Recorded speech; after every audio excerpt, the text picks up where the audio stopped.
Eh bien, bonjour tout le monde. Aujourd'hui, j'aimerais vous parler du dernier livre en date que j'ai lu, qui s'appelle Les fabuleuses aventures d'un malchanceux milliardaire qui devint indien. Le titre, c'est Les fabuleuses aventures d'un indien milliardaire qui devint malchanceux. Les 12 coups de... Le vrai titre du livre, c'est Les fabuleuses aventures d'un indien malchanceux qui devint milliardaire de Vikas Swarup, qui est sorti dans les années 2000, et ils en ont fait un film. Vous avez sûrement entendu parler du film déjà, ou sinon vu le film, qui est ceci, Slumdog Millionnaire. Le film est sorti quelques années après, de Danny Boyle.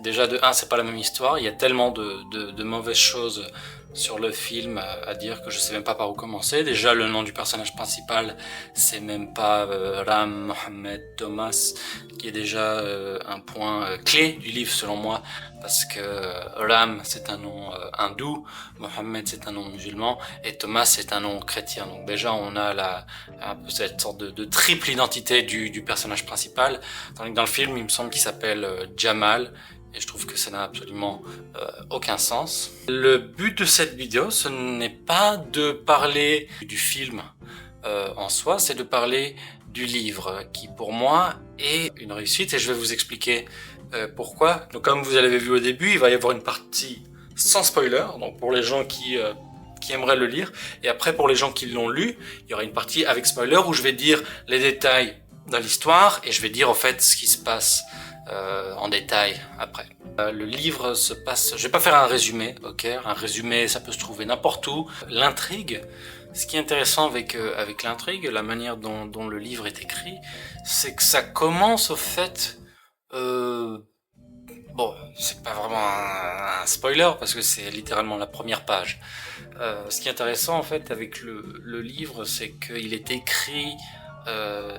ça commence vers la fin, où au fait ça se passe après le jeu, et puis je vous dis pas ce qui se passe, hein, bien évidemment, mais au fait le livre va être divisé en plusieurs parties, et au fait ça fait des sauts dans le temps, mais ça ne suit pas une certaine courbe. Par exemple, ça commence pas dès qu'il est petit, après devient adolescent. En fait, ça va commencer à un moment il va être âgé, après ça va revenir quand il est plus jeune, et puis le livre fonctionne comme ça. Et d'ailleurs, le film aussi. Mais bon, n'en parlons pas, parce que c'est une déception monumentale pour moi. Le rythme, ce qui est intéressant avec Vikas Swarup, parce que j'ai aussi lu d'autres livres de lui, c'est que les chapitres sont pas forcément longs, mais ils sont pas forcément courts, et puis ces phrases, en fait les chapitres sont divisés en fait en paragraphes, et les paragraphes sont assez courts, donc tu te dis ok, j'en lis encore un peu, puis au final c'est tellement intéressant la manière dont il raconte, que ça te donne juste envie de continuer. Par exemple, moi le livre Les aventures d'un indien malchanceux. Ouais, bon, le livre, parce que le titre est super long en français. Le titre en anglais d'ailleurs, c'est Q&A, un peu moins, un peu fade. Le seul truc qu'ils ont fait de mieux, le film, c'est de lui donner un nom qui a un peu plus de peps. Je pense que Slumdog Millionnaire, c'est mieux que Q&A, et puis encore, qui suis-je pour juger, mais au moins on a un peu l'essence, parce qu'au fait l'enfant Ram dans l'histoire, c'est un gamin des bidonvilles, et puis slum en anglais veut dire bidonville, quoi. Et puis encore, et puis c'est même pas millionnaire, normalement ce serait billionaire, parce qu'au fait dans l'histoire, le jeu télévisé auquel il joue, ça s'appelle Qui veut devenir milliardaire. Déjà c'est dans le titre, et puis c'est 1 milliard de roupies, hein. Donc je vous fais la conversion ici, donc de ce que ce serait en euros, en dollars canadiens. J'ai beaucoup aimé le rythme, la cohérence dans ses propos. Il y a rien. En fait, ce que j'admire avec lui, c'est qu'il y a rien qui est laissé au hasard. Il y a rien. Chaque détail, chaque personnages, je veux pas trop en dire. Si ça vous intéresse vraiment, il faudra regarder la partie avec spoiler, mais encore, faut-il avoir encore lu le livre pour ça. Mais oui, il ne laisse rien au hasard, et puis c'est ça que j'adore avec lui, parce qu'on a le droit à des jolis retournements de situation. C'est ça qui est bien. Que dire de plus sur la structure? Elle est magistrale. Ah, j'ai utilisé magistral dans une phrase, attention. Ça se lit très vite, ouais. Donc, comme je disais, le livre, je l'ai lu en 24 heures. Maintenant, j'aimerais parler des personnages qu'il y a dans ce livre.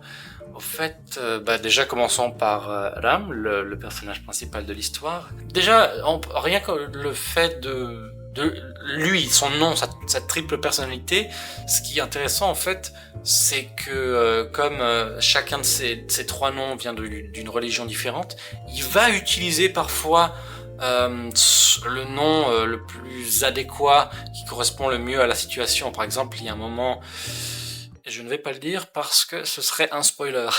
À part ça, il est plutôt touchant, il est assez intelligent.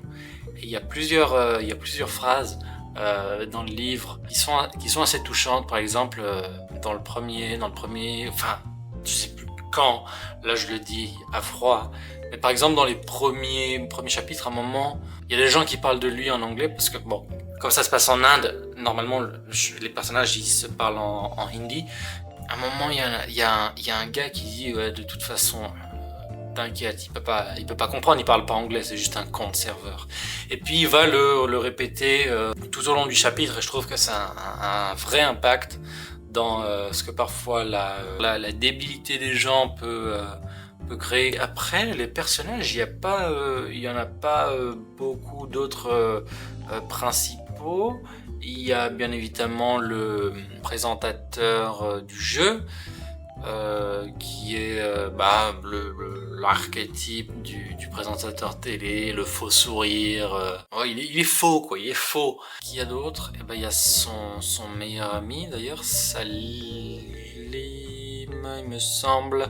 C'est un peu le Uber Eats de Mumbai, et puis ils vivent, c'est un peu comme des frères, parce qu'ils ont vécu beaucoup de choses ensemble. Il y a un certain moment du livre où ils viennent même à habiter dans le même appartement. Donc il y a une relation, la relation d'amitié entre lui et Ram, je trouve qu'elle est sincère, et puis elle est touchante. Ouais, il passe par pas mal de péripéties, mais c'est surtout vers le début du livre, parce que il y a un certain moment où leurs chemins vont se séparer. Et ce que je n'ai pas aimé, d'ailleurs, excusez-moi, je me permets, ce que je n'ai pas aimé dans le film, c'est que Ram et Salim sont frères.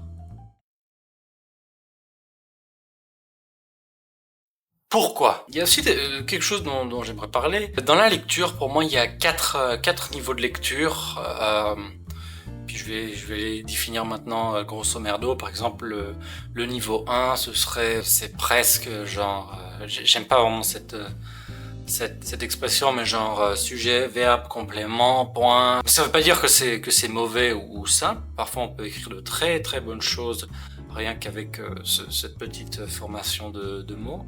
Donc le niveau 1, c'est genre, ça se lit facilement, t'as pas besoin vraiment de te concentrer ou de relire certains passages. Il y a plein de livres au moment où je me suis dit, mais putain, qu'est-ce que je suis en train de lire? Le niveau 2, ce serait plus... déjà, je pense que le nombre de pages, ça peut décourager parfois des gens. Si par exemple tu proposes un livre de 1000 pages à quelqu'un qui a jamais ouvert un bouquin, il va probablement te dire non, à moins que ce soit vraiment une exception. Niveau 2, c'est des phrases qui sont un peu plus complexes, faut un peu plus se concentrer, ça parle parfois ça peut être un peu ambigu. Le niveau 3, là, faut vraiment s'accrocher. Parfois, il peut y avoir des phrases dans une autre langue qui sont pas forcément traduites, ou si, mais faut aller voir à la toute fin dans les notes, Oui, alors ça veut dire si, il faut aller à la page 116. Ah, mais ça a été déjà dit ici, donc rendez-vous à la page 97 pour aller voir. Il y en a qui aiment, moi ça me dérange pas. D'ailleurs, j'aime beaucoup en général quand je lis des, euh, des livres issus de la littérature chinoise, ou même Victor Hugo, parfois, où il fait parler ses personnages en latin, et tu te dis, qu'est-ce que ça veut dire? Donc tu vas avoir la fin du livre. Donc il faut vraiment bien se concentrer, puis il est possible que parfois, vous perdiez. Le niveau 4, c'est là où... c'est pas une mauvaise chose, hein, c'est pas une mauvaise chose, mais qu'est-ce que je suis en train de lire? Les phrases, elles sont longues, presque de toute une page. Ça part parfois dans des directions auxquelles on s'y attend pas. Enfin bref, tout ça pour dire, moi je dirais que le livre des Indiens milliardaires qui sont devenus malchanceux, c'est une blague. Je dirais que ça se situe entre le 1 et le 2. Il y a certaines... ça se lit vraiment très facile. Il y a certaines phrases qui sont en hindi ou bien en punjabi d'ailleurs. Mais bien sûr, tout est traduit à la fin. Et puis... mais pour certaines personnes, peut-être que ça pourrait être un problème. Aussi, de plus, le nom des personnages, c'est tous des noms auxquels si on n'est pas habitué à entendre, c'est un peu dur à suivre. Ça peut être un frein à la lecture, mais rien de très grave. Maintenant, je dirais mon ressenti personnel. C'est un livre qui m'a vraiment marqué. Et d'ailleurs, j'aimerais le recommander à tout le monde. J'aimerais que les profs de français ou d'anglais fassent lire ce livre aux étudiants. Le livre, c'est un livre d'aventure, de péripéties. Il n'y a rien vraiment d'imaginaire. Il y a une partie où ça parle un peu de vaudou et tout ça, mais ça part pas dans la direction du style, c'est pas possible que ça se passe dans la vraie vie.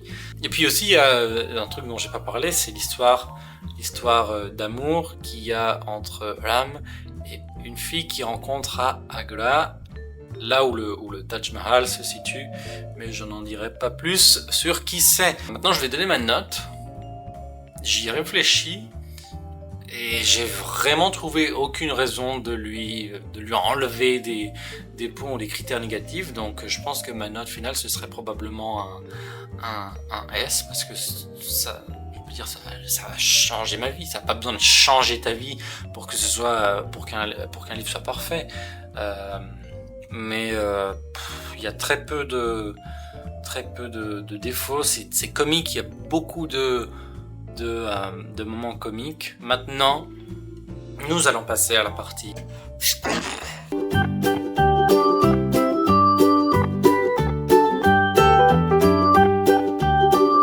Alors oui, la part de dernier avertissement. Si tu n'as pas lu le livre, je te conseille de dégager. Dégage, tu dégages. Parce que là, nous allons parler des spoilers. Déjà, j'ai été étonné par le nombre de retournements de situation qu'il y a dans le livre. Il y a des fois où, genre, si on lit un livre je sais pas, de crime, un roman, un policier, on s'attend qu'il y ait un retournement de situation ou ce genre de choses. Tandis que là, je me dis, ok, ouais, c'est l'histoire d'un gars du bidonville qui va au show télévisé, on imagine pour se sortir de tout ça machin, mais en fait la raison pour laquelle il y va, il n'y va pas pour pas vraiment pour gagner l'argent. Lui, ce qu'il veut, c'est le présentateur, parce que ce gars est un connard, il est méchant, c'est un abuseur, ça se dit un abuseur, je sais pas. Il abuse les femmes. Oui, ça j'ai trouvé brillant. Aspect qu'ils n'ont pas aussi fait dans le film. Donc qui manque totalement de profondeur. Et puis le fait que l'âme au fait tombe amoureux d'une qui d'ailleurs a un frère, et son frère c'est son Mac. Ça c'est génial. Je dis putain, super la famille. Il y a l'explication dans le livre, il me semble, ça fait partie de leur caste ou de leur coutume. S'ils ont deux filles, il y en a une qui peut s'épanouir dans la vie, avoir une carrière, machin, et puis l'autre elle doit faire la... Donc c'est pas si cool que ça quand même. Il y a même une scène où il est dans un train, et puis il y a une famille, et puis lui il s'amuse à essayer de... non, c'est juste qu'il s'amuse à rien. Il y a une fille, voilà, il y a une fille de son âge, et puis lui, comme c'est un garçon, il a eu son salaire. Il a eu son salaire de quand il revient de chez l'Australien. Et il a mis son enveloppe dans son slip. C'est comme le roi du monde, le mec, il a 50 000 roupies dans son slip, le mec il se sent comme le roi du monde, donc forcément il exhibe sa montre Casio, il est tout content, il se dit ah, la fille là, je crois que j'en suis tombé amoureux. Donc moi je pensais bien évidemment en tant que lecteur que ça allait être oh voici une histoire d'amour est en train de se développer, tout ça. Et puis en plus c'est assez là je rigole pas. C'est assez profond ce qui se passe dans la scène du train, parce qu'au fait l'homme il s'imagine en fait, mais il est en train du genre de rêver, et puis en fait on voit que il flingue le mec. Et puis le méchant voleur, avant qu'il parte, avant qu'il se fasse flinguer, il dit à la fille justement montre-moi tes... Ah ouais, super, bravo. Donc là, lui, il prend sa défense, bien évidemment, il flingue le gars. Moi, je me dis, ah ça y est, la fille va tomber amoureuse de lui, et ils vont se faire un câlin, tout... Non, pas du tout. Lui, il saute du train, et puis il essaye justement de fuir, il a quand même tué un homme. Hein. Pour faire une analyse de chaque chapitre, je dirais, il n'y en a pas un chapitre, il n'y en a pas un qui est... je dirais pas qui est mieux que l'autre, parce que quand même le chapitre final, il me semble que ça s'appelle la 13e question, où le présentateur justement, il lui dit ah bah il y a aucun moyen que tu saches ce que c'est la dernière question. Il demande le nom d'un des membres de la famille, des personnes qui ont fait construire le Taj Mahal. Et lui il le sait parce qu'il a été guide touristique. Ça elle est vraiment drôle cette partie, parce qu'au fait lui il écoute au fait qu'il y a des trucs par-ci par-là, et il se dit ok bah moi aussi je peux faire le guide touristique, sauf qu'il dit il ment beaucoup. Je vais vous lire un passage justement, il dit donc là il est en train de s'adresser, le contexte, il est en train de s'adresser à des touristes japonais, et il dit le Taj Mahal a été construit par l'empereur Kolam pour sa femme Noor Jahan en 1531. Il l'a rencontrée alors qu'elle vendait des bracelets dans un jardin, et il est tombé amoureux d'elle, mais il ne l'a épousée que 19 ans après. Elle a combattu avec lui dans toutes les batailles, et lui a donné 18 gosses en 14 ans. Et puis le japonais m'interrompt, 18 gosses en 14 ans, vous êtes sûr? Évidemment, bien sûr, il a dû y avoir des jumeaux, enfin bref. J'ai trouvé ce passage assez drôle. Mais au final, il s'en sort pas si mal lorsqu'il se trouve à Agra, et puis il établit une belle relation avec un enfant, un enfant autiste. Je sais même pas, en fait, on sait même pas ce qu'il est. Je pense qu'il doit l'être. Le gamin peut pas parler, il me semble. Enfin, il parle juste comme ça. Et puis l'homme s'entend bien avec lui, sauf que malheureusement meurt de la rage. Donc ça, c'était une scène c'était dramatique, certes, mais il y a une conclusion un peu comique, disons.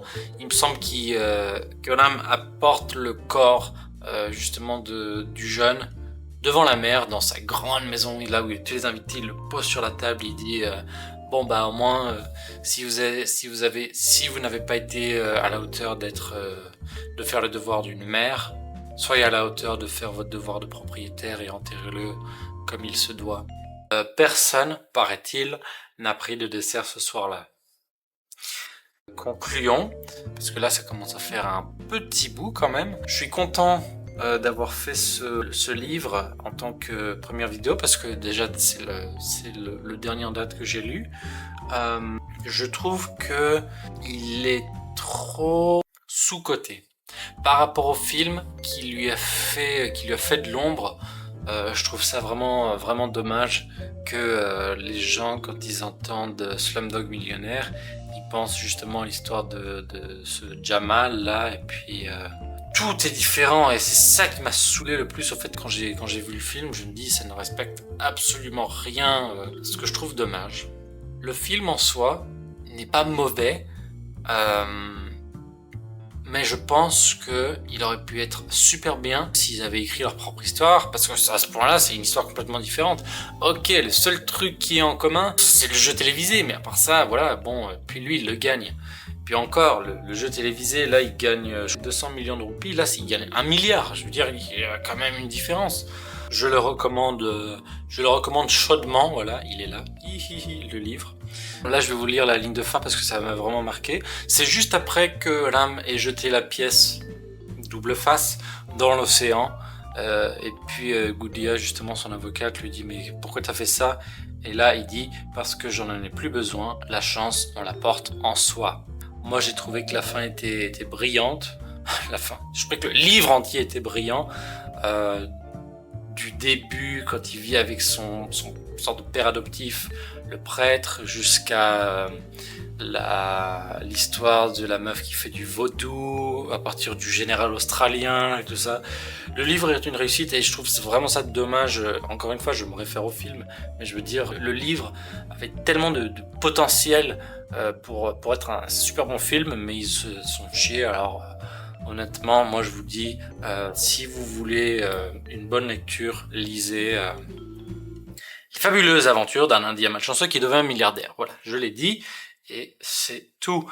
En tout cas, j'espère que ça vous a plu, et puis on se dit à une prochaine. Au revoir tout le monde.